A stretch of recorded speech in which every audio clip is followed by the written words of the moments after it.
باتوں میں صبر بھی کم ہوتا ہے، حوصلہ بھی کم ہوتا ہے، اللہ نے انہیں عقل بھی کم دی ہوتی ہے، اس کی حکمت کا تقاضا ہے۔ اور پھر جو بی بی امیر ہو وہ کبھی غریب ہو جائے تو اس کے لیے جینا مشکل ہو جاتا ہے۔ غریب آدمی امیر ہو جائے تو گزارا ہو جاتا ہے، اور خدا نہ خواستہ امیر اگر غریب ہو جائے مشکل ہوتی ہے۔ سیدہ طیبہ طاہرہ حضرت خدیجہ الکبریٰ رضی اللہ تعالیٰ عنہ مکے کی ملکہ تھیں۔ آپ فرماتی ہیں 20 نوکرانیاں تھیں میرے گھر میں۔ توجہ ہے میری بات پر؟ یہ آگے آگے والوں کو سمجھ آ رہی ہے، کوئی ہاں نہ کر رہے ہیں، پیچھے والے تو بالکل گمسم ہیں۔ بھائی دوستو توجہ کرنا میری بات پر۔ مکے کی ملکہ 20 عورتیں کام کرنے والی، فرماتی ہیں کبھی پانی کا گلاس بھی اٹھ کے نہیں پیا تھا۔ اللہ۔ پھر اسی بی بی نے حضور کی غلامی اختیار کی، پھر کلمہ پڑھا۔ ظہر کے وقت ابن اسحاق کہتے ہیں ظہر کے وقت انہوں نے اپنا مال حضور کے قدموں میں سارا پیش کر دیا۔ عصر سے پہلے پہلے میرے نبی نے ہر چیز اللہ کے رستے میں تقسیم کر دی۔ جس کی 20 کنیزائیں تھیں، پڑھو کنز الامال، یہ حدیث اختلاف روایات کے ساتھ بخاری میں بھی موجود ہے۔ حضرت ابو ہریرہ رضی اللہ تعالیٰ عنہ فرماتے ہیں کہ سیدہ طیبہ طاہرہ حضرت خدیجہ الکبریٰ کے بارے میں محبوب نے فرمایا کہ خدیجہ میرے لیے کھانا پکا کے باورچی خانے سے نکلی، خود حضرت خدیجہ کپڑوں پہ پیوند لگے، خود چولہا جلایا، خود چولہا جلایا۔ اور وہ بی بی جس کے پاس ہر گھنٹے کے بعد نیا سوٹ تیار پڑا ہوتا تھا، اس کے کپڑوں کو پیوند لگے۔ جیم جان دا کچھ وسا نہیں، جان یار نو دے تے شاد ہو جا، اس سے دل دے ہیں فساد سارے، دل دلبر نو دے تے آزاد ہو جا، جیو رکھے آباد تے رو وسدا، تے جدوں کرے برباد برباد ہو جا، جدوں کرے برباد ہاں پھر برباد بھی ہو۔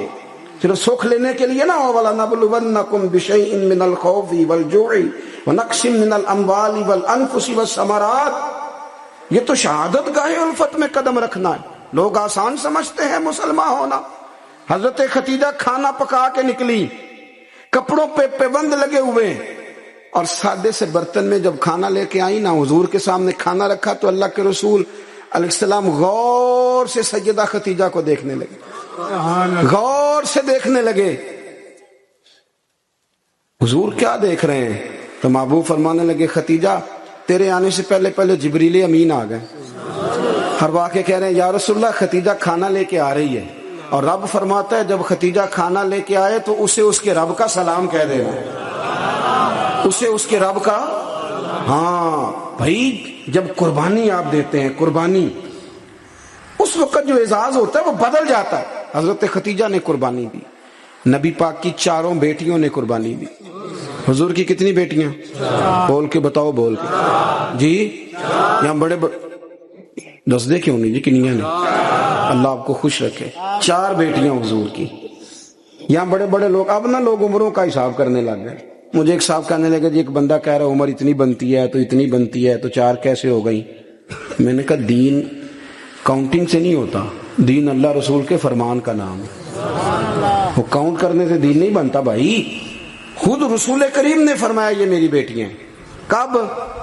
حضور کی ایک صاحبزادی حضرت عثمان غنی کے نکاح میں تھی، انتقال کر گئی، نبی پاک نے دوسری کا نکاح کیا تو صحابہ نے عرض کی حضور بڑے خوش نصیب ہیں، عثمان کو آپ نے دوسری بھی دے دی۔ تو حضور نے فرمایا یہ تو میری 2 بیٹیاں تھیں، میری یہ تو میری 2 بیٹیاں تھیں، میری 40 بھی ہوتی تو ایک کے بعد دوسری انتقال کرتی رہتی، میں ساری عثمان غنی کے نکاح میں دے دیتا۔ نور کی سرکار سے پایا 2 شالہ نور کا، ہو مبارک تجھ کو ذوالنورین جوڑا نور کا۔ تو نبی کریم علیہ السلام کی 4 بیٹیوں نے، پتہ ہے آپ کو 2 بیٹیاں ابو لہب کے 2 بیٹوں سے بیائی گئی تھی۔ وہ جتنا لوگ بلیک میل کر سکتے ہیں نا، ایک تکلیف ہوتی ہے جسمانی، ایک نفسیاتی ہوتی ہے، کسی کو تنگ کرنا، اذیت دینا، بچوں کی طرف سے، ماں باپ کی طرف سے، وہ جو نفسیاتی تکلیف ہوتی ہے وہ آدمی کو بڑا کمزور کر دیتا۔ ابو لہب نے پیغام بھیجا کہ یہاں آپ دین کی تبلیغ چھوڑ دیں ورنہ بیٹیوں کو طلاق دے دی جائے گی۔ یہ جو دکھ ہوتے ہیں نا نفسیاتی ذہنی، یہ کرب ہوتے ہیں، یہ سہانے روح بنتے ہیں۔ ابھی نکاح ہوا تھا، رخصتی نہیں ہوئی تھی، یہاں آپ تبلیغ چھوڑیں یا طلاق دے دی جائے گی، میرے حبیب کریم نے فرمایا جو تیرا دل میں آئے کر، لیکن میں پیغام دین لے کے آیا ہوں تو یہ پیغام میں دیتا ہی رہوں گا۔ ان شہزادیوں نے قربانی دی، اصرار کیا، انہوں نے قربانی دی، طلاقیں مل گئی۔ حضرت زینب حضور کی بڑی صاحبزادی، سب سے بڑی شہزادی نبی کریم کی، ان کی بیٹی کے بارے میں صحیح بخاری کی حدیث ہے، صحابہ کہتے ہیں وہ حضور کی سب سے بڑی نواسی تھی جناب زینب کی صاحبزادی۔ جب حضور نماز پڑھنے آیا کرتے تھے تو انہیں ساتھ لایا کرتے، اور حضرت ابو دردہ کہتے ہیں میں نے اپنی آنکھوں سے دیکھا کہ جب حضور قیام میں کھڑے ہوتے تو بیٹی کو دونوں ہاتھوں میں رکھ، میری طرف دیکھیے جی، بیٹی کو دونوں ہاتھوں میں رکھ لیتے، اور جب حضور رکوع اور سجدے میں جاتے تو بیٹی کو نیچے کھڑا کر لیتے۔ حضرت زینب، ان کے بچے بھی تھے پہلے، جناب عمر بن عاص کے ساتھ ان کا نکاح بھی ہوا تھا۔ میری باتوں کی سمجھ آ رہی ہے آپ حضرات کو؟ مجھے دوست کہہ رہے تھے ذرا تقریر لمبی کرنا، میں نے کہا لمبی تو میں کرتا ہی نہیں، خیر الکلام ما قل ودل۔ لمبی تقریر، اعلیٰ حضرت رحمۃ اللہ علیہ نے لکھا ہے کہ کسی بندے نے کسی کا وقت ضائع کیا تو اس نے بھی قیامت میں حساب دینا ہے۔ کوئی بات کھینچ کے کر لی جائے، کسی کو ذرا آگے لے جایا جائے، کسی کو پتہ ہے نا ہمارا نعت کا کہتا ہے میں آخری شعر پڑھن لگا تو میں کہنا ایکو باری پڑھی جی، ایک شعر 17 باری پڑھیے تو آخری نہیں ہوندا، میں 2 شعر پڑھنے میں کہ 2 باری پڑھی۔ اب ایک اور بیماری بھی لگی ہے، ایک جگہ میں حاضر تھا تو کہنے لگے حضرت صاحب میں تو ایک نواں کلام سنانا ہے، میں کہ تو مہربانی کر کے مینوں کو پرانا ہی سنائی، اے نویں باج سوارے بھی کرنے پیندے نے، پرانا سنا، کوئی پیر میر علی شاہ صاحب کا سنا، اعلیٰ حضرت بریلوی کا سنا، مولانا حسن رضا کی کوئی بات سنا، یہ کیا بات ہوئی؟ آمدام برسر مطلب جناب زینب گھوڑے پہ بیٹھی تھی، حبار بن اسود، حضرت زینب کے پیٹ میں بچہ تھا۔ ہمارے ہاں نا مکھی ماری جاتی ہے، حضور کے سارے خاندان نے قربانی دی ہے، سارے خاندان، توجہ رکھنا بات پر۔ جناب زینب کے جسم اطہر میں اولاد تھی، بچہ تھا۔ حبار بن اسود نے نا، وہ بیٹھی تھی گھوڑے پہ تو نیزہ مارا، گھوڑے پر یا اونٹ پر، گھوڑے کو نیزہ مارا، گھوڑا تیز دوڑا، جناب زینب گھوڑے سے گر گئی، ان کے پیٹ میں بچہ تھا، ضائع ہو گیا۔ پھر وہ کافی دیر علیل رہی، اسی بیماری سے ان کا وصال ہوا، وہ شہید ہوئی۔ بڑی تکلیف ہوئی نبی کریم کو، بڑی تکلیف۔ فتح مکہ کے موقع پر نا حبار بن اسود کلمہ پڑھنے آیا، سیرت ابن حشام والے کہتے ہیں جب وہ آیا تو اس نے چہرے پہ کپڑا رکھا ہوا ہے، نبی کریم علیہ السلام کی بارگاہ میں حاضر ہوا تو حاضر ہو کے نا عرض کرنے لگا یا رسول اللہ صلی اللہ علیہ وسلم کو بہت بڑا دشمن بھی آئے تو معاف کر دیتے ہو؟ حضور خاموش ہیں، گردن جھکی۔ پھر کہنے لگا بہت بڑا دشمن بھی آئے تو معاف کر دیتے ہو؟ حضور خاموش ہیں۔ تیسری دفعہ اس نے چہرے پہ نقاب ڈالا تھا نا، حضور بڑا دشمن بھی آئے کلمہ پڑھے تو معافی ہے؟ حضور نے چہرہ اٹھایا تو آنکھوں میں آنسو تھے۔ حضور فرمانے لگے حبار یہ چہرے سے کپڑا ہٹا، بیٹیاں بھولا نہیں کرتی، تو کلمہ پڑھ میں تجھے بھی معاف کرنے کو تیار۔ بیٹیاں بھولا نہیں کرتی، تو پڑھ کلمہ۔ پورے خاندان نے قربانی، پورے۔ حضرت سیدہ فاطمہ الزہرا سے کسی نے پوچھا تھا بی بی صاحبہ دین کے لیے سب سے پہلے آپ کو کب تکلیف اٹھانی پڑی؟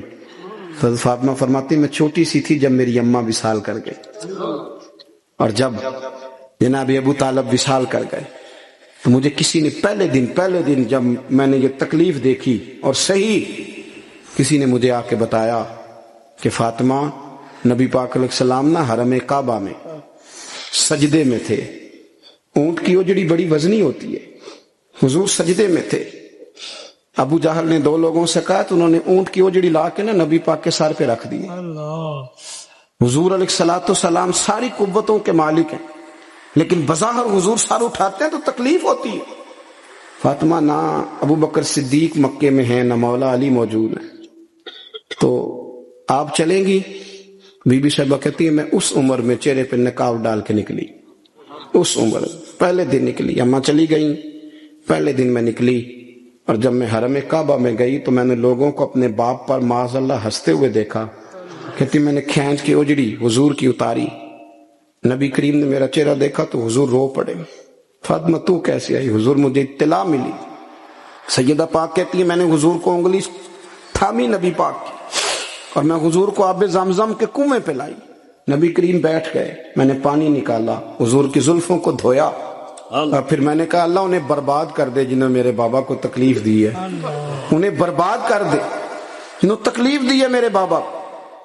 حضرت ابو ہریرہ فرمایا کرتے تھے جن کے لیے سیدہ نے اس دن دعا کی تھی وہ سارے بدر میں مارے گئے، سارے بدر میں قتل ہوئے، ایک ایک شخص نے تکلیف سے حساب، ایک ایک شخص. آپ کو پتا ہے منافقوں نے سیدہ عائشہ صدیقہ پہ الزام لگا دیا تھا. جاگ رہے ہو؟ سیدہ طیبہ طاہرہ حضرت عائشہ صدیقہ رضی اللہ تعالی عنہا، حضور فرماتے ہیں عائشہ تیرے ساتھ نکاح سے پہلے جبریل تیری شکل مجھے دکھا کے گئے کہ محبوب رب اس کے ساتھ آپ کا نکاح کرے گا. اتنی پاک باز عورت، دین کا چوتھا حصہ حضرت عائشہ صدیقہ سے مروی ہے. حضرت عائشہ صدیقہ کی احادیث ہم نکال دیں، عورتوں کے مخصوص مسائل پر ہم قوم کو جو ہے وہ کسی طریقے سے قائل نہیں کر سکتے. ہم وہ پورا باب کو کیسے قوم کو دیں گے جو عورتوں سے متعلقہ ہے. لیکن آپ کو پتا ہے منافقوں نے سیدہ عائشہ پہ الزام لگا دیا تھا. الزام تو 1 منٹ لگتا ہے. کسی شاعر نے کہا تھا کہ مخلوق پتہ کیا کرتی ہے، کعبے کے اندر سے مٹی لے کے بت بنا کے اللہ کا شریک بنا دیتی معاذ. اور وہ کہنے لگا تم اپنے الزام کو کیا الزام سمجھتے ہو؟ لوگ تو جناب مریم پہ بھی الزام لگا دیتے تھے کہ تو یہ بچہ کہاں سے لے آئی ہے. کہنے لگا مخلوق تو فنکار ہے اس درجہ کے پل بھر میں، سنگے در کعبہ سے بھی اصنام تراشے. تم کون ہو، کیا چیز ہے داغ کبابی، لوگوں نے تو مریم پہ بھی الزام تراشے.